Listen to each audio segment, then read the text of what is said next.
May mga gusto lang po akong i-clarify doon sa mga interviews at mga sagot ng nanay ko po sa mga interviews niya po.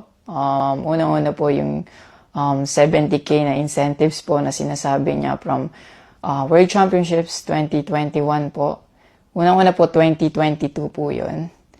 At hindi lang po 70K yung na-receive ko po doon. Alam ko 6 digits po yun. Dahil dalawa po yung nakuha kong medalya. After nun, mga bandang December, umuwi ako sa Pilipinas. Nakikita kami ng mama ko. At hindi niya sa akin sinasabi na na-receive niya na pala yung incentives ko from World Championships. Hindi ko pa po malalaman na na-receive niya na po yung incentives ko kung hindi ko pa po hinanap. Never ko na po na-receive yung incentives ko po na yon. At never ko na rin naman po na hiningi yun sa kanila. Binigay ko na at wala na po yun sa akin. Ang sa akin lang naman, gusto ko malaman kung saan napunta yung incentives ko po na yun. Yung principle po kasi dito wala po sa liit o laki ng amount po na incentives po na ginalaw niya. Kundi po sa pagtago at paggalaw niya nang wala ko pong consent, yung pinapoint ko po sa kanya. At yung about sa red flag daw po si Chloe na sinabi ng mama ko, hinusgahan niya po agad si Chloe sa pananamit at sa pag-akto po niya. Magkaiba po ng kinalakihan. Unang-una, lumaki si Chloe sa Australia at ayun yung nakagisnay niyang culture. At ibang-iba po talaga sa Pilipinas kung paano tayo gumalaw, magsalita o manamit po. At yung about po sa yung mauubos po yung anak ko, nasabi po ng mama ko. Unang-una po si Chloe po may sarili po siyang income. Lahat po ng nakikita niyong gamit o yung pag-travel niya kung saan-saan po. Galing po yun sa pinagpaguran niya po. At bakit naman po ako mauubos? Gaya nga po ng sinabi ko, si Chloe po may sarili po siyang income. And lahat po ng bank account ko po nasa mama ko po.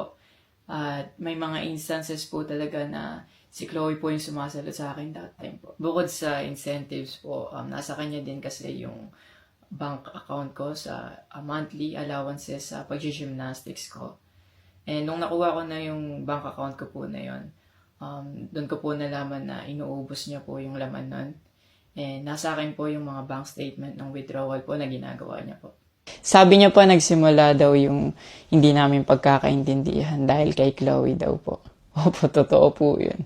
Dahil ever since unang-una pa lang, ayaw niya na kay Chloe kahit hindi niya pa po nakikita or nakikilala in person. And mas nagkalabuan po kami nung naglagay po ako ng boundaries sa relationship ko. Kasi pinaglaban ko po si Chloe dahil gusto ko po siya. Yung about sa training camp na kinikwento niya na si Chloe dapat wala na daw doon, sabi ng former coach ko pagdating nung dalawang magti-training camp doon. Usually, kapag magti-training camp kami, palaging naka-hotel. And miscommunicated yon na doon pala sila sa akin na mag-i-stay. Hindi rin totoo na pagpunta nila doon, nung dalawang bata, dapat wala na si Chloe kasi sabay-sabay silang pumunta doon. Actually, nagulat pa yung former coach ko kasi nandun si Chloe. Minelcome naman namin sila talaga. Nag-prepare kami para sa kanila. So, hindi ko alam kung bakit ganun yung mga sinasabi niya. At yung sinasabi niya po na yung dalawang bata po dahil si Chloe yan doon, yung nakabalandra daw yung puwet po. Bilang nakakatandang kapatid po, bilang boyfriend ni Chloe po, at bilang ate at kuya po, kami po aalagaan po namin sila. Hindi namin po gagawin yung mga iniisip niya na gano'n. Ang dumi niya mag-isip at hindi appropriate yon para sa akin at disrespectful yon actually sa akin and kay Chloe po. Yung sinasabi niya na so dapat wala daw pong outsider or guest po doon sa apartment ko po. Di din po yung totoo kasi wala naman pong naka-indicate or nakalagay sa contract na bawal yung guest or outsider sa loob po ng apartment po. And actually, invited po si Chloe ng former coach ko from Japan nung SEA Games pa lang po sa Vietnam. So, sinabihan kami na invite mo na lang si Chloe sa Japan and doon kayo mag-hangout. Sabi niya pa na feeling niya daw, nilalayo ako ni Chloe sa kanila. Unang-una po yun, months before nun, kasi uuwi ako parang 3 days yun. Sinabihan ko na sila na mag-i-spend time ako kay Chloe. Nagpunta kami sa Baguio. Sinama ko si Chloe, nag-spend time kami. Nakikipaghalubilo naman po kami, hindi naman ako nilalayo ni Chloe.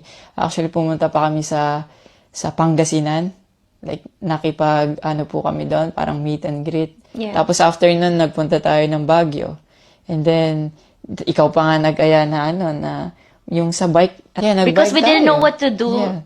after nung kumain because they were like, oh, what do we do? I was like, oh, let's go sa Burnham Park Yeah. so that we can take the little kids to go biking. Yeah.